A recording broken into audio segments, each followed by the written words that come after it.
தைப்பொங்கலுக்கு இன்னும் 2 வாரங்களே எஞ்சியிருக்கின்றன.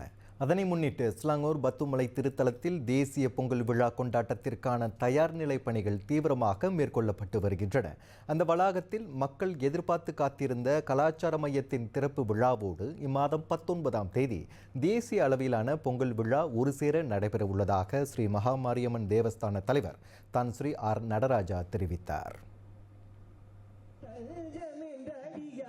எல்லையில்லா பெருமைமிக்க இந்திய பாரம்பரியத்தின் அடிப்படை கருத்துக்களை மக்களுக்கு, குறிப்பாக இளைஞர்களுக்கு கொண்டு செல்லும் நோக்கத்தோடு பல்வேறு அம்சங்களை கொண்டு கட்டப்பட்டிருக்கும் அக்கலாச்சார மையம் காலை சுமார் 10:30 மணிக்கு திறப்பு விழா காண்பதாக தான் ஸ்ரீ ஆர் நடராஜா கூறினார். பல பாரம்பரிய சாமான்கள், ஆட்டுக்கல், இந்த அரைக்கிறது, அப்புறம் உரல், அப்புறம் நாட்டியங்கள், பரதநாட்டியம், நம்முடைய பாரம்பரிய வாத்தியங்கள், பல நிகழ்வுகளாக அங்கே வச்சிருக்கின்றோம். அந்த மண்டபத்தில் பல்வேறு கிராமிய பாடல்கள் அடங்கிய இசை நிகழ்ச்சிகளும் நடனங்களும் அவ்விழாவில் அங்கம் வகிக்கவிருப்பதாக அவர் தெரிவித்தார். அதோடு அந்நாளின் 2ஆம் அங்கமாக பல்வேறு போட்டிகளுடன் ஏற்பாடு செய்யப்பட்டிருக்கும் தேசிய பொங்கல் விழா குறித்தும் தான் ஸ்ரீ நடராஜா இவ்வாறு விவரித்தார்.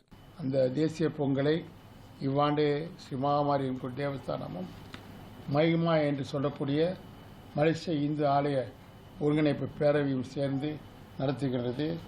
பல போட்டிகள்லாம் வைத்திருக்கின்றார்கள்.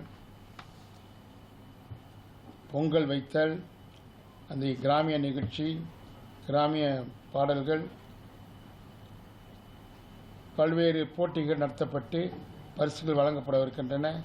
ஆலயம் ஏற்பாடு செய்யும் இவ்விழாவில் அனைவரும் திரளாக கலந்து கொள்ளுமாறு அவர் பொதுமக்களை கேட்டுக்கொண்டார். எனினும் அதற்கு முன்னதாக வரும் தைப்பொங்கல் தினத்தன்று மாரியம்மன் கோவில் தேவஸ்தானத்திற்கு உட்பட்ட கோற்றுமலை ஸ்ரீ கணேசர் கோயில், கோலலம்பூர் ஸ்ரீ மகாமாரியம்மன் கோயில் மற்றும் பத்துமலை ஸ்ரீ சுப்பிரமணிய சுவாமி ஆகிய 3 ஆலயங்களிலும் காலை மணி 9:30க்கு பொங்கல் விழா நடைபெறும் என்று அவர் கூறினார். இதனிடையே பத்துமலைக்கு வருகை புரியும் பக்தர்களின் வசதியை கருத்தில் கொண்டு நிர்மாணிக்கப்படவிருக்கும் மின் படிக்கட்டு முயற்சிகள் தொடர்ச்சியாக மேற்கொள்ளப்பட்டு வரும் நிலையில் அதற்கான அடிக்கல் நாட்டு விழா இம்மாதம் 25ஆம் தேதி நடைபெறவிருப்பதையும் நடராஜா உறுதிப்படுத்தினார்.